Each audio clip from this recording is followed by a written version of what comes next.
Black Men Cry Too is an invitation for men of color to feel safe to unpack their hurt and share their truth. This space was created as an invitation for men of color to feel empowered to know it's okay that they can cry too.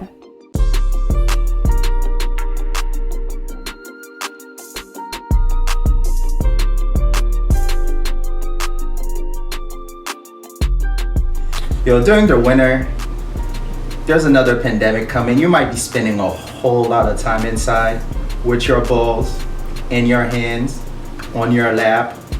It doesn't matter. You might have ordered some new Fenty boxers. I hope you got the silk ones. You know, the one that are like real smooth, give you waves down there. But you don't want that.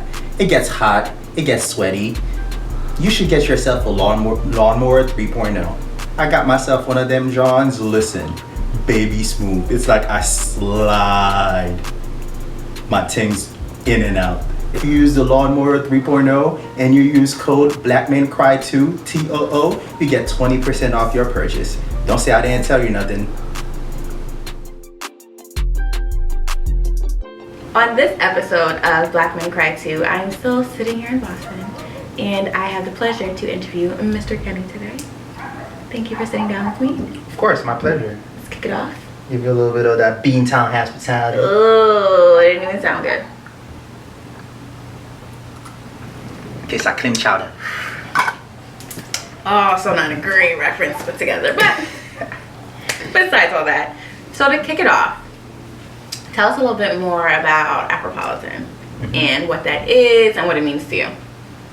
A little bit of background. I grew up in Haiti, and for the first 17 years of my life, so I went back when I was 2, came back when I was, well, my math is horrible, but came back when I was 17, and I had to go through the transition of like now being Black American and understanding what that's like. And my first enterprise with the assimilation came in the form of fashion. So I remembered I went to Eblin's one time, and because I needed to update my wardrobe. And I'm gonna date myself a little bit, but I got myself a pair of Jabot jeans, right? But I got myself, you know, a size 36 by 36, because that's what real niggas wear. And you know, the white tees and all of that, like the 3, 4, 5, 6X, because you need the layers to kind of like. So you were one of the multiple. I mean, we were gonna try some things. Okay. We were gonna try some things. I love this journey. And I got home and I put it on. Like, I literally got like what I thought was the most poppin' fit. I couldn't wait to go to work. I couldn't wait to go to work. This was for work. Come on, like I was, listen, I was 18. I was working at Stop and Shop, so like, shout out Stop and Shop at the deli. At Stop and Shop. Is this thin enough for you for your cheese, man? Say hi to the kids. But anyways, but like all the high school kids would come in with their kicks. They'd come in looking fresh, and I was the fob, you know, slicing cheese. So I wanted to know them that I've been watching 106 in Park. So I got a little something. Yo, when I tell you I look like Bozo the clown, and I looked downstairs, I was like, look at yourself. Look at yourself. You really gonna leave your house like this? And I literally said, no, I can't do this. So I returned it. And that was the first time that I felt othered among my own people. Because growing up in Haiti, all my classmates, all my friends, my teachers, everyone around me was Haitian, Black, proud or otherwise. So this was the first time that my Blackness felt inadequate. So again, that was one aspect of it that kind of like opened my eyes to the fact that Blackness as a concept isn't monolithic.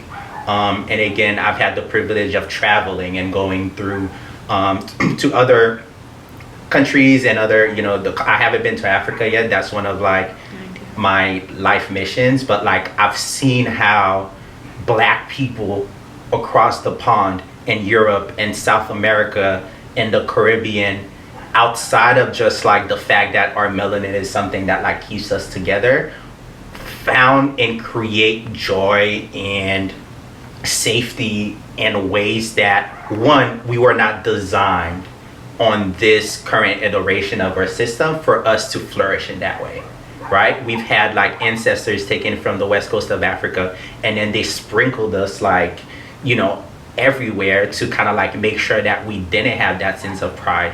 And then you go to Haiti, you find joy among poverty and a bunch of things. You go to Cuba. I was lucky enough that like 2 years after the borders were open, I got to visit Cuba, and I was like, yo, you've traveled back in time, and it's like, what is this? You go to Europe. I went to Portugal, and I saw black people from Portugal, and I was like, what is happening? So that really got me thinking about how, again, like how diverse our cultures, our beliefs, the way that we come together, the way that we celebrate, the way that we mourn, is unique to who we are, but it's beyond just like what's on a birth certificate or the melanin, and it's a way of being. And wherever you go, if you're one of the too few black people there, as you oftentimes would be, you come together, and in that moment, you guys are citizens of something. Like, you're not citizens of America of when you're on a PWI and you found the other brother. So it's like, okay, this feels different. Like, I know I'm in America, but this feels different because there's a bond here that we can go across states. We end up traveling together as like friends, and we still get some, and there's a pride that's not tied to the land. So I don't know if that's a term that like I conjured up or something that came up in a dream. But Afropolitan, that's what that means to me.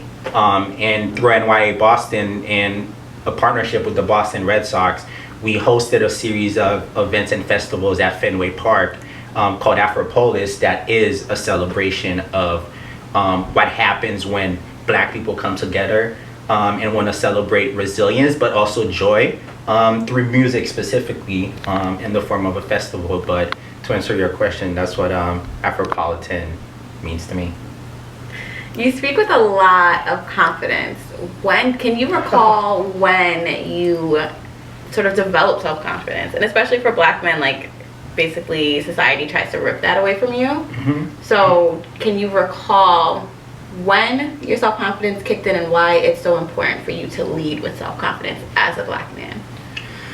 Oh man, if you speak to some people, including my therapist, they will tell you that self-confidence is something that I'm actively working on developing.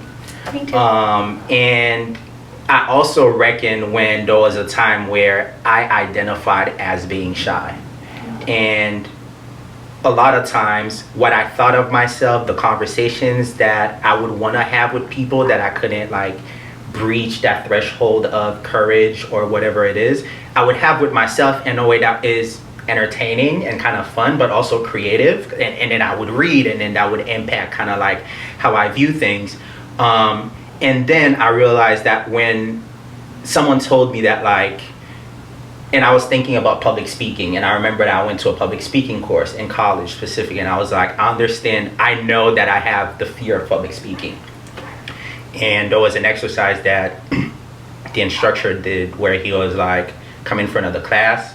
He was like, what's your name? I said, Kenny Maskery. He was like, oh, Maskery, can you tell me more about your last name? I was like, well, you know, he was like, did you eat breakfast this morning? And I was like, I did. He was like, what'd you eat?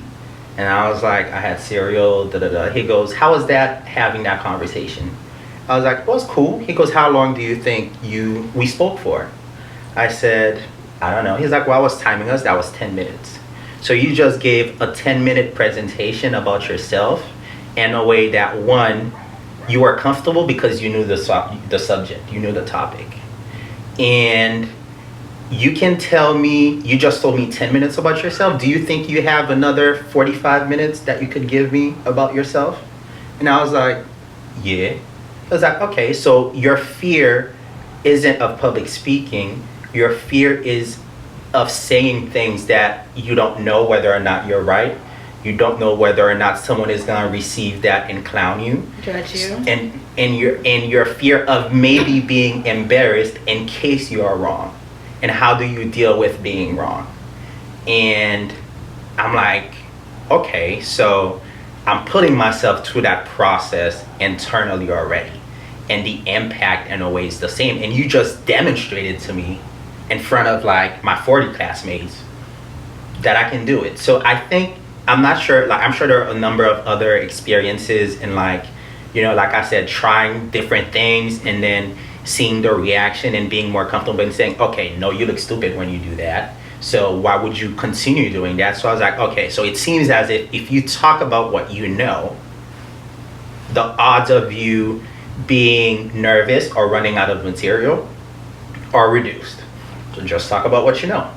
Be confident in the fact that you've done the research, that it may be limited and there's more that you can probably learn. So be open to learning more, even in Discord, even as you're like, having a written conversation. But don't step into something that you don't know. If you ask me to talk about brain surgery, I maybe got 10 minutes for you. But if you ask me to, give you a 2-hour presentation. 10 minutes on brain surgery? Absolutely. You gonna time this?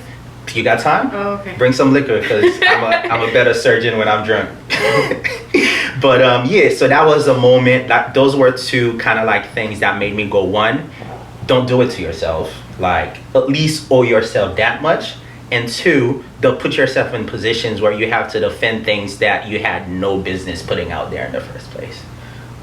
So I think I created a lane for me where I felt safe, where I felt like even if I was being challenged, it wasn't because of ill intentions. It wasn't because of the fact that you were trying to get me. We were just trying to like push each other's boundaries and essentially see what more we can get from each other. So like, and if we're stepping outside of that, I can say, you know what?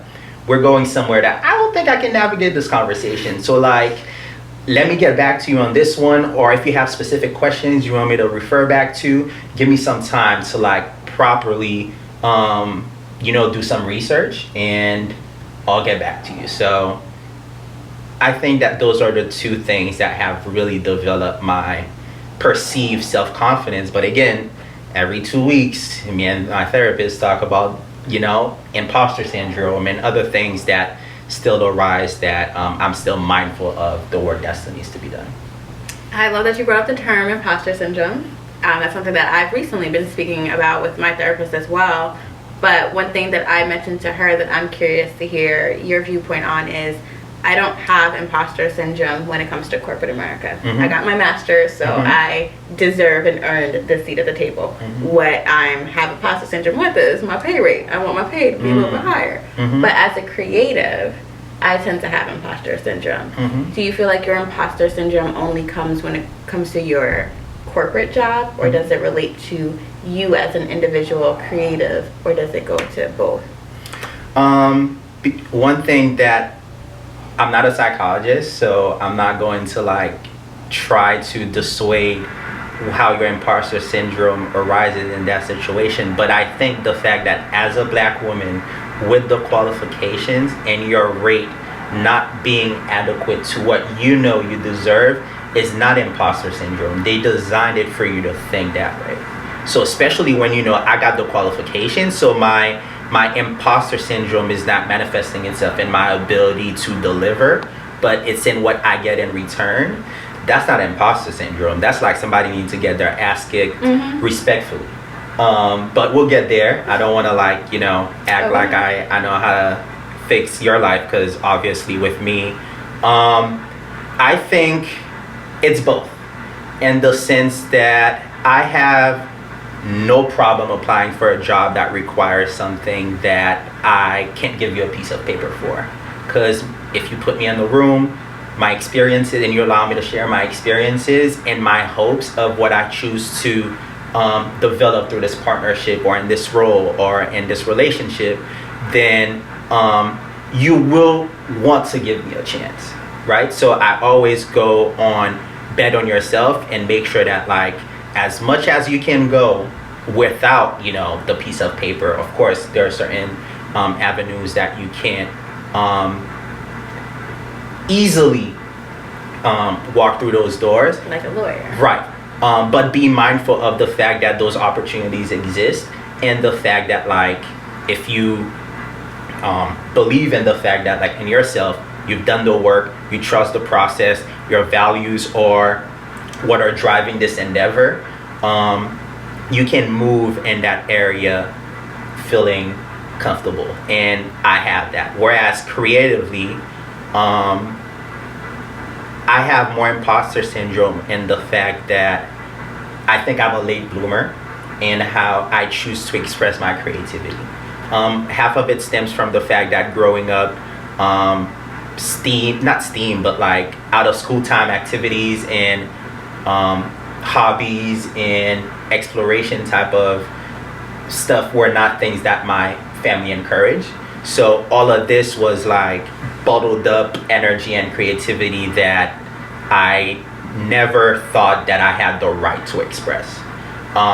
For my job, I do what I do, and the return is my paycheck every week. As a creative, I have to see whether or not my friends reshared my stuff to validate the fact that one, they heard it and they want to co-sign. Two, is my stuff being played? Do people like it? Oh my God, when's the last time I released something? Like, oh my God, this DJ just did something. I have to do that. Do I need to be published? So, and the dividends are not necessarily financial. They're also not timely in the sense that at the end of the day, my imposter syndrome was like, you know what? At least you got a consistent paycheck that validates your work. So when I say they both exist, sometimes they also trickle down in how one impacts the other. So I could be as focused on, delivering what I have to do at work, but because I have another project that I'm working on the creative side, and I have a deadline that I'm trying to meet, then I could be at, if my boss is watching this, I have the ability to multitask multiple projects. So I'm not saying that one will suffer, but there are times where my anxiety on one aspect of my life does filter in my ability to focus or deliver other things. So what I do, of what I found myself to break out of that, is to and it's a new tactic. I don't know how effective it is, but it's working for me now. Is that like I put my anxiety in different buckets. So when the imposter syndrome, I was like, oh, you're not a good photographer. Cool. What makes a good photographer? I don't know. Cute pictures. Cool. You put that in the bucket. You're not a fire DJ. What do fire DJs do? I don't know. We can't do events now, so maybe you can do a mix. Maybe you can do a playlist. Cool. Put that in the bucket. You're struggling with this and that at work. Okay. And then I create a success plan for each of them. And I found the one that's easiest for me to do in this moment. So what I do is kind of like I'm hacking my brain to find like the different ways that my imposter syndrome is clouding my brain, essentially, in aspects of creativity, focus, and everything. And I just find one, and I was like, let me fix this and then see what else happens. And more often than not, you figure out that you start a reaction.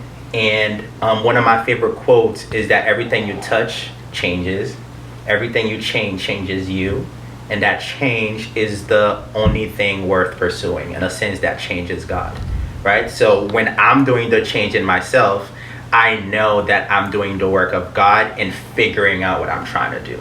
So that's how I deal with imposter syndrome, in a way that again, it's very new. I'm not saying that I'm enlightened to something new, but this is what's working for me right now.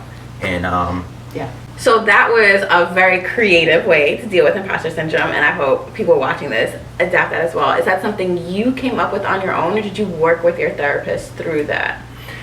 It's a combination of, my therapist offering tools and, ways to deal with when I'm triggered, or even when I'm going through whatever episode or situation that I find myself in. So he'll make suggestions like, oh, have you thought about getting a therapy lamp? And I'm like, I thought about that. Or he'll send me a YouTube video. So I would say it's a combination of suggestions and trying things that work for me, and say, you know what, I like yoga, but I'm not gonna do yoga for an hour, but I got 15 minutes of it. So I'm gonna take 15 minutes of yoga and make that as part of my practice of things that ground me. With regards to like other things, I was like, okay, I'm not gonna build a Twitch follow-up for a DJ, because that's what all my homie DJs are doing. They've transitioned to virtual and building their Twitch channels and all these things. I was like, I don't have all this in me right now. Yeah. To try to use a plant analogy, since you're a plant dad, it's like you figured out tools to help you grow and continue to blossom. What tools do you use to keep you rooted and staying motivated? Like, what's your go-to mantra? How do you wake up in the morning and be like, I'm gonna dedicate and fight past this imposter syndrome and work on my craft that keeps me going? Shout out to my tribe. I definitely have a crew of people, from family members and people who just organically rock with you for. And my favorite thing is that some people don't know what you do, but they'll be like, yo, I just rock with your energy. There's something about you that, and people have said this, that had me came up to you, so I just wanted to introduce myself. And you surround yourself with these people that, one, remind you of the fact that, you know, you're attracting good energy, at least. It may not all be good and you have to figure it out, but at least on the onset, this feels good. And the other thing too is, I definitely journal and I have a gratitude jar, because it's very easy to forget the small things that really make your heart smile. And in that moment, it might be small, but in a day where it's gloomy outside and, you know, you've had ramen for the past 3, you know, breakfast, lunch, and dinner, and it be like that sometimes, and you go through your gratitude jar and you have a date of us like, your sister asked you to be the godfather of their child.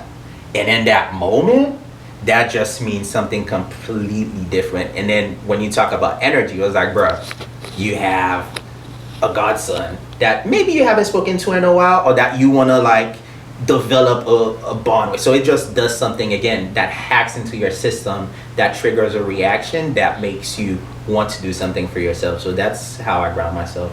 What quality do you like most about yourself? Like, this is a job interview since you just plugged your face. And I have to pick one? Give me 3. No, I'll give you one because you asked nicely. I would say my ability to ridicule myself is probably my favorite, because I think my creativity stems from my ability to just take those risks and to be okay to look dumb. And that came from working with young people. Someone's got to be the first one to do it. Someone's got to break the ice. And in my way of building relationships, I've developed that skill that has really served me in a lot of rooms to just, and when I mean by ridiculing myself, I'm not saying in a self-deprecating way, but like to utilize laughter as a way to diffuse atmospheres in cases that's appropriate, although you tell me what's appropriate and I'll tell you after whether or not it is. And what would you say is the quality that you would like to make the most improvement? Ooh, consistency is a word that, and it's, I feel like because I'm wired to embrace and search change a lot, that on the other end, what I need to balance myself is develop consistency and those practices and seeking ways to be creative and knowledge and all those things, because sometimes I'm on and I love it, and sometimes I'm down and I allow myself to experience those. But I think if in every aspect of myself I can develop more consistency or control around how I manage productive energy, is something that I think would make me even a better brother. And how can people take what areas of their life need the most improvement and stop thinking about it as a weakness and sort of use it as like a strength? Like how you said before, you are able to laugh at yourself, and that's something that's helped you creatively. That could have been something that was, you know, a little insecurity before.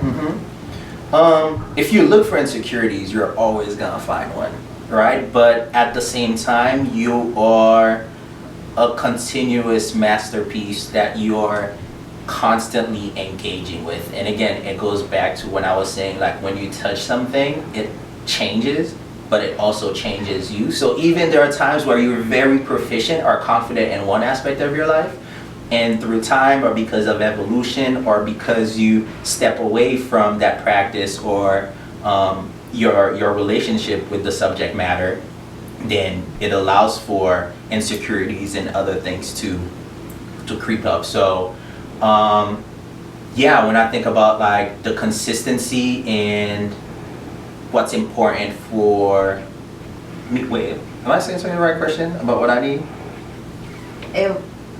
Yes, but yeah, I think that's, at least for me, that like brings me back to embracing change. But can you ground me again to where I was going with the last question? It was, how can someone Yes. take their like insecurities Yes. and sort of make it into a strength? Yes, so again, like first of all, that's the thing that a great person, a great friend, cousin, professional who will remain nameless would say is that like be kind to yourself.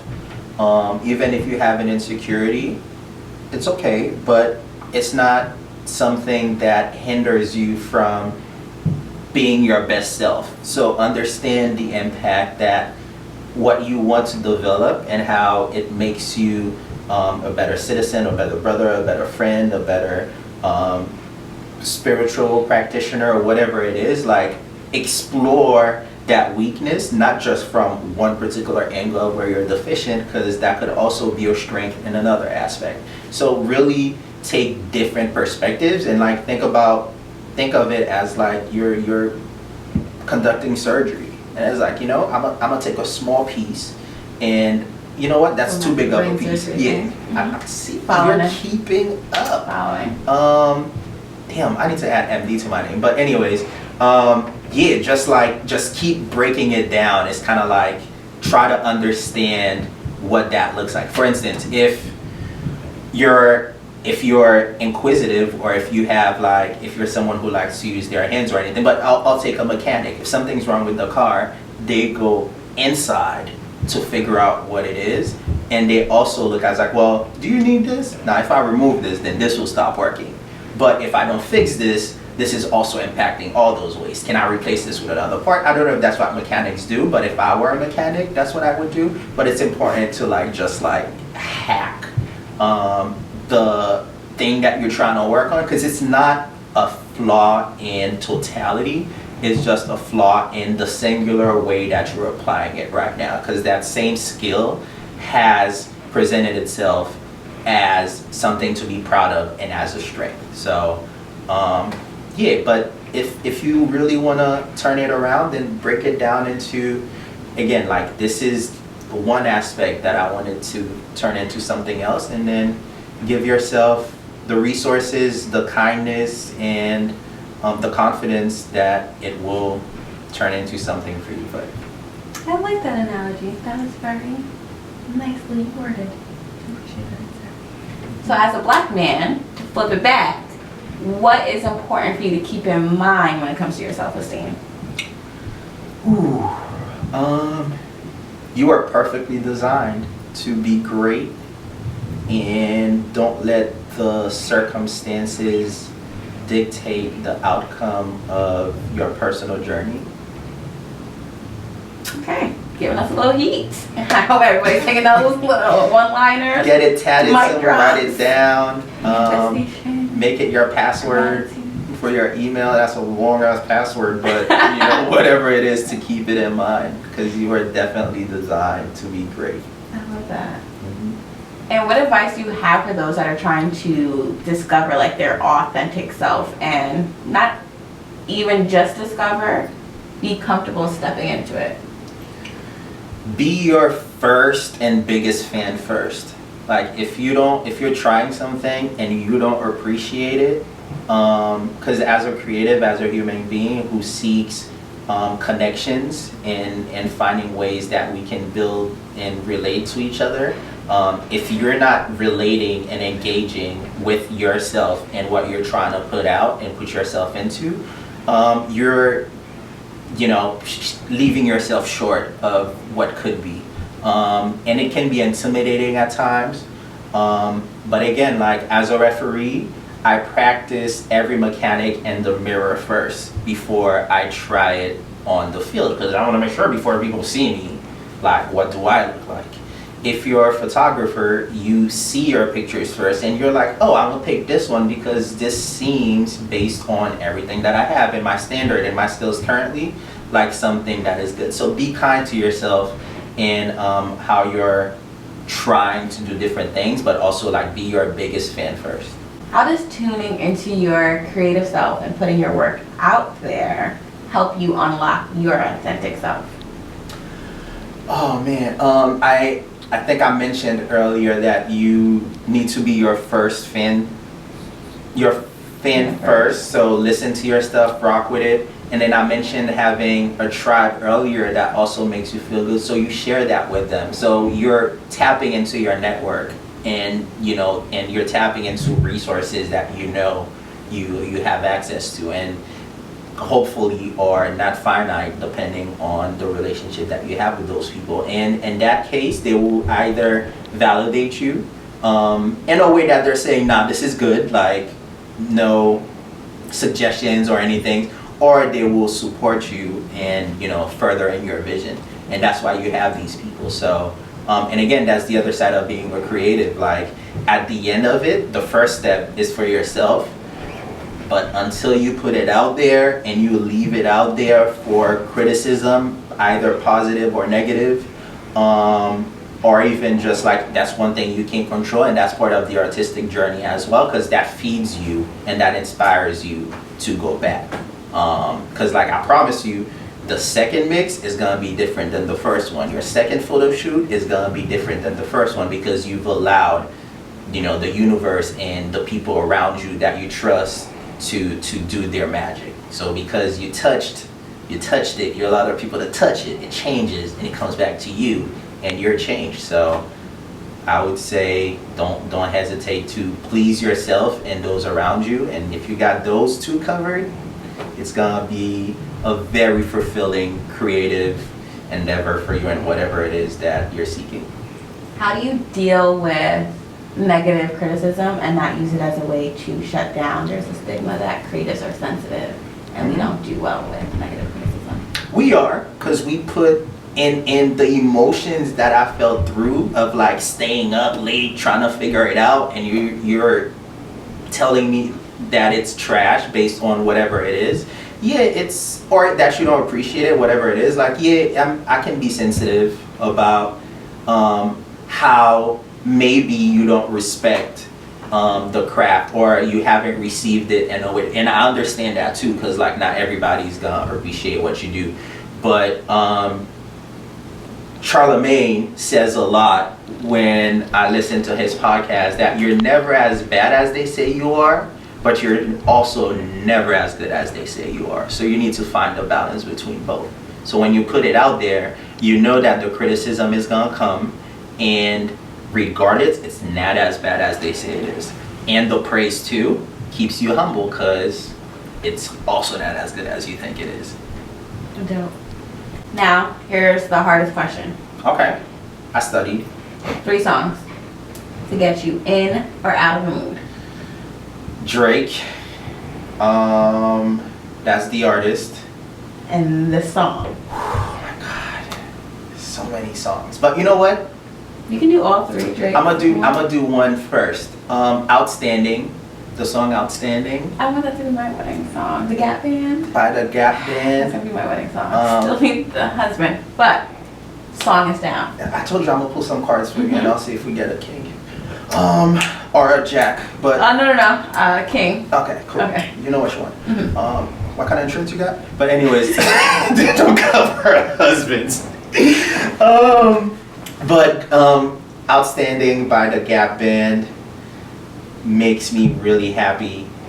I need a Drake song. And it can be for any mood, so angry, sad, pumped up, Yeah.